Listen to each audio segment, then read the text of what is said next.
All right, guys, Kevin is gone and he hasn't had a single tomato out of his garden all summer long. So what we're gonna do here is I'm gonna get inside. I'm gonna steal some of these tomatoes back here. That way he won't even notice. And here we go, we've got a beautiful... Jacques, it's time to meet your maker. Oh.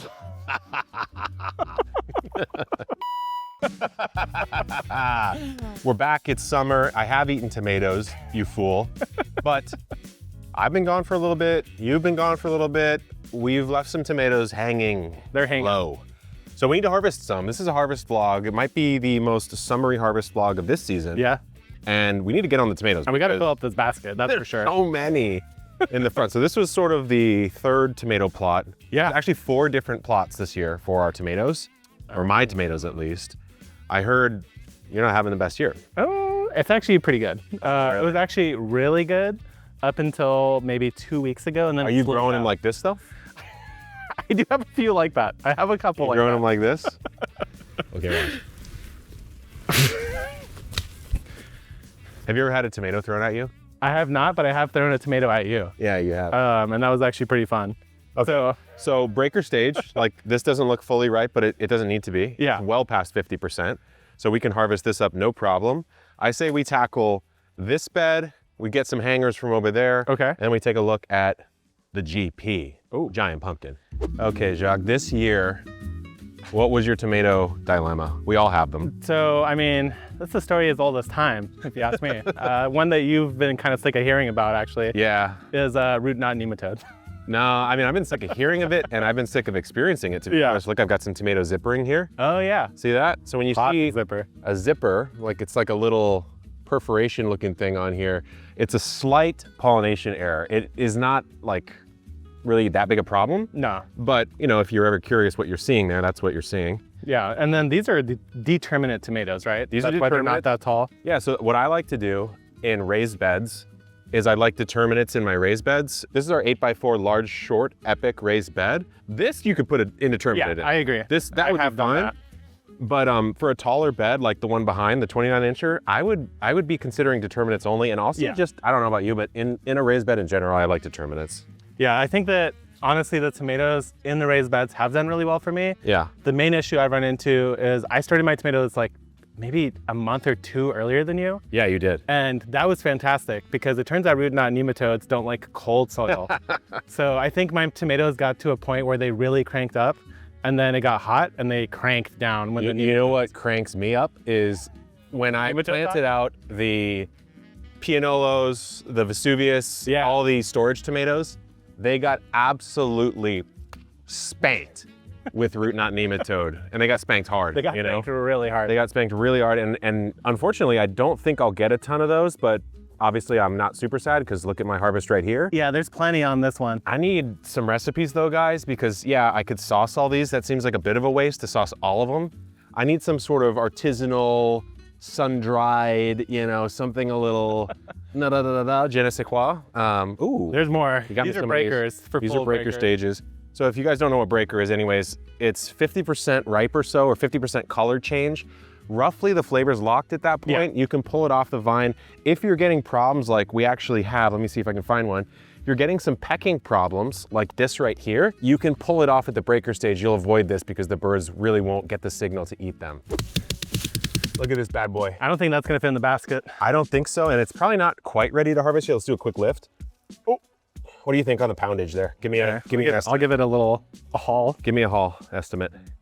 Do you think I beat last year's 80 pounds? That didn't feel like 80 to me. Feel like 80. Okay, well, maybe I'm getting a little too jacked. I don't know. He's got that Bulgarian bulge. You know, I didn't know this, but the Bulgarians have so much strength within them. Yes. You know? Classically in many different ways as well. Wrestling, culturally, spiritually. I know the Filipinos do too though. Yeah. You know? That's we're why bonded. We're symbiotic. In a platonic way. Let's talk about these pumpkins here. So we have street pumpkins. Yeah, that one's jammed. So we have a jammed pumpkin underneath the 1x3 fence here, which I guess we'll just let it go and see. We're gonna have to extract it somehow. That's gonna make a great carving pumpkin because it's already got a weird chin. It's flat. Yeah, it's kind of like a jelly bean or something like that. So anyways, the thing to know about this pumpkin patch is it's an Atlantic giant planted in very late March, early April right here. Coming out of the raised bed, you let it trail over. You can see, of course, got hit by the PM eventually. Yeah. But I've got a nice, sizable, what do you call this? Definitely sizable. I don't think we maxed the Atlantic Giants genetics here, but we got a really nice homegrown I think one of the things that we learned last time is that this probably should have been set like over there. Yeah. Like a little further down. A little further. And for some reason that matters. I don't know why. I think it's because you get a die-off of leaves here way earlier in the season. Oh, okay. Over there, you get more, because like actually way over there, Yeah, they're there's still growing. growth. They're still growing. And if we wanted to set another fruit, technically we could. There's one more over there, but yet to harvest this. So this isn't going in the harvest vlog, but These potatoes. later on. Oh, should we get the potatoes? These potatoes look like they're ready to make. Okay, let's get them. Okay, we're going in with the claws. Let's go. This is the real. Do you remember what varieties you have here? No, I it's don't. gonna be a I think surprise. this is just some overage from, you know, harvests past. So if I pull, Oh, that's not bad. I mean, for a little yeah. freebie harvest.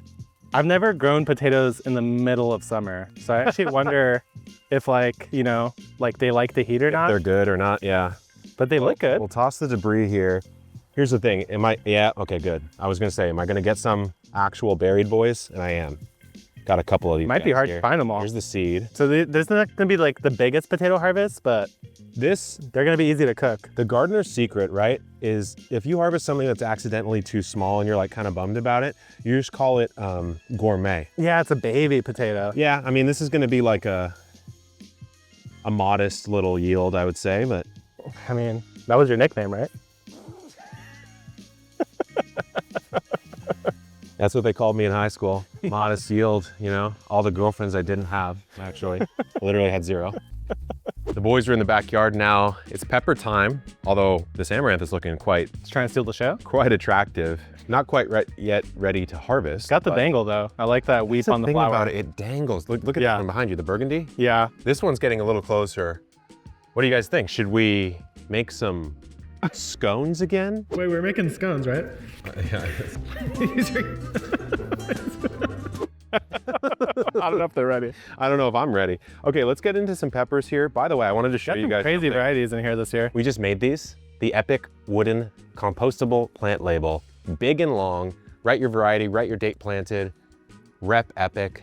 And yeah, they're on the store. They're fun. Looks like these are like What do we a got? chocolate poblano almost. Dude, the red on that is, Yeah. is a gorgeous. Yeah, it's got like some mahogany on it. Yeah, look at this. A little bit of that chocolate.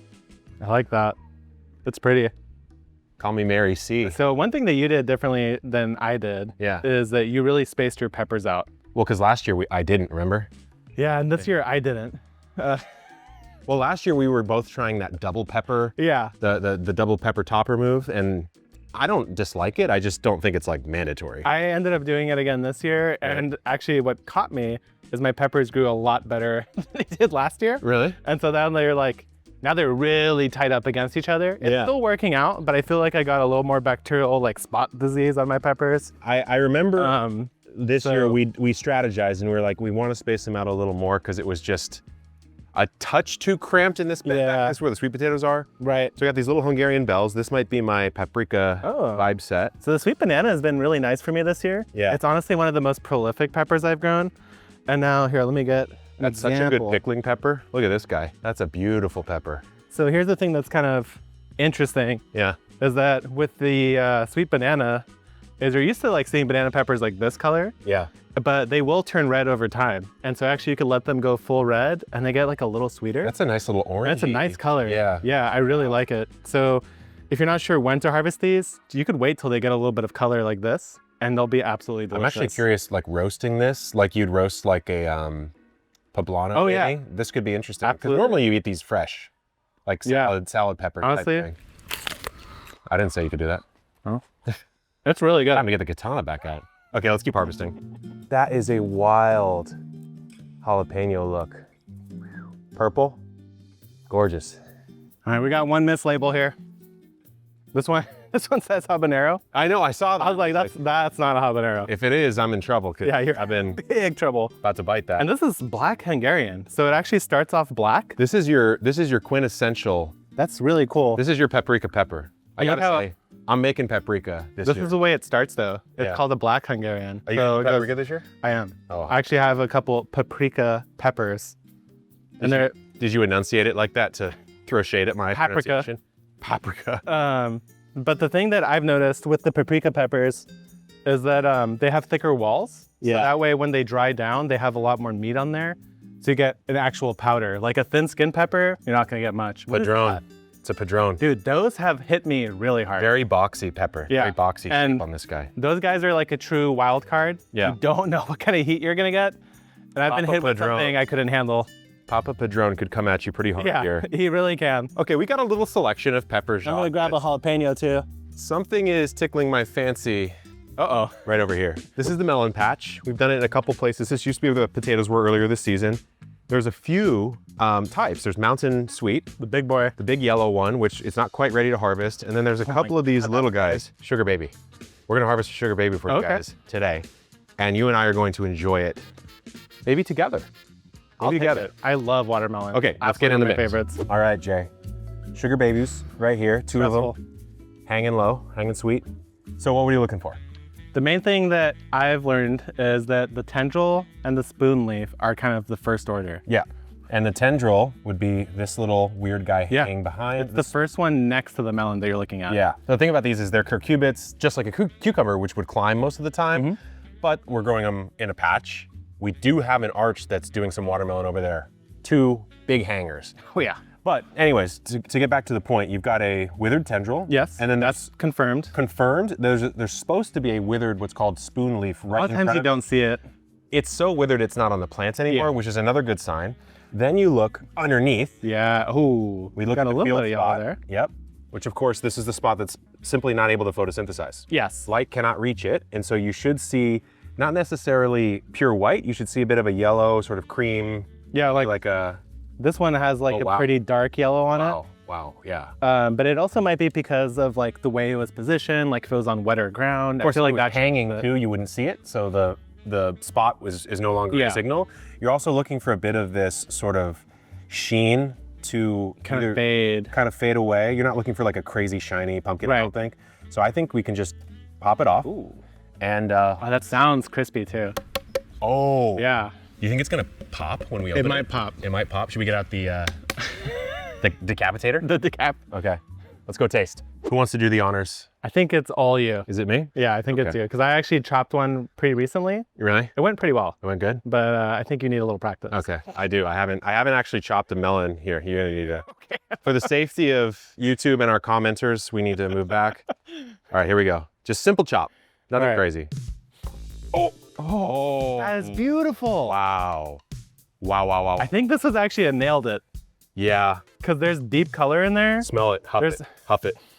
Oh, that's that refreshing smell Yeah, that yeah, you know, like when you're at the pool as a That kid, sweetness. and then somebody brings you that plate of watermelon, Mm. and you could smell it before you even take a bite. Hold on, let me take a sliver off. Oh my God, that is Cut you a slice. gorgeous. And I love watermelon, so ooh. It's your people's You food. know what's interesting is it feels kind of cool. It does. Well, we know that it does stay slightly cooler. That's actually really sweet and delicious. Hold on, let me get a little chunky. What's your take on seeds? As far as eating them, or what? Seeded watermelon, unseeded? Oh, I like seeded. I don't have a problem with it. The only thing I don't like is there was a Rugrats episode many years ago I know the one where you're talking about. Chucky ate a watermelon seed, and they all had to go into his stomach to get it out. Literally had screaming nightmares about that until like last year. Yeah, whenever you were told that if you eat the watermelon seeds, they would grow inside you and then you might die. Like, why would you tell that to a kid? My grandma told me the same thing about gum. Yeah. She's Oh, like yeah, 7 builds up. years, 7 years, Yeah. and I literally swallowed gum once when I was 9, and I cried because I was like, It's part of you it's now. stuck in me. I didn't like the idea that it was stuck in me. Okay, That's good, man. field warm watermelon. Wow. Even the white is good. I like a harvest like this, Jock, because it's a little more modest. It's one melon, it's enough peppers for the next couple days, it's enough tomatoes certainly to do something with and have a meal. Easy. And then the potatoes, of course, we don't need to talk about. Potatoes, yeah. It's simple life. You know what I'll tell you though? One of the newest things that we tried that was absolutely delicious, a romesco sauce. That is like, It's so good. it's so good. You roast your peppers up and you basically like blend them in with like a bunch of olive oil. You could add some Breadcrumbs. sort of nuts or like You breadcrumbs. add Marcona almonds. Yes. Yes. You want to know when I had that? Where? I was in The Spain. real place? Oh, I was in Spain. I was in Barcelona. and I was on the rooftop, literally. Oh, the rooftop garden. Rooftop garden. Yeah. We had calçotes, which are like a specific type of onion that you roast on a grill. Oh, and you like char the whole I've thing. heard about You roast the whole thing. Yes. That he made That's the what you romesco dip in sauce. that. You dip in the romesco sauce. I've seen that. There's a calçote festival. Yeah. And we didn't go to it because we were, on the rooftop of Barcelona. It's not a big deal, but it was so good. I remember sitting there with my cousin, with Robert, his name was, sitting on the top of the rooftop. Still is. It still is, yeah. He didn't change it. And sitting there eating in Barcelona, right? And the first bite, I remember going, this is the life. I remember I'm never going back. Well, that's the thing, Yeah. is the garden lets you bring that to life. that to life. So now you can actually make your own romesco sauce. Look at this. And you got this beautiful watermelon. That is quite the melon right there. Get on your melon game if you haven't this year, next year, guys. Yeah, that's next year. Weirdly, we have a lot of melon varieties at Botanical. We have like at That's true, least actually. 8, I think. More than I would have guessed. We have at least 8 melon varieties, and I want to say we've grown almost every single one now, and we love them. So we're gonna probably put this in the fridge, save it for later, have a little snacky snack, and we'll see you on the next one. Let us know what we should cook with this. I'm gonna do a cooking episode soon here on the homestead, and we'll see you on the next one. Good luck in the garden, and keep on growing.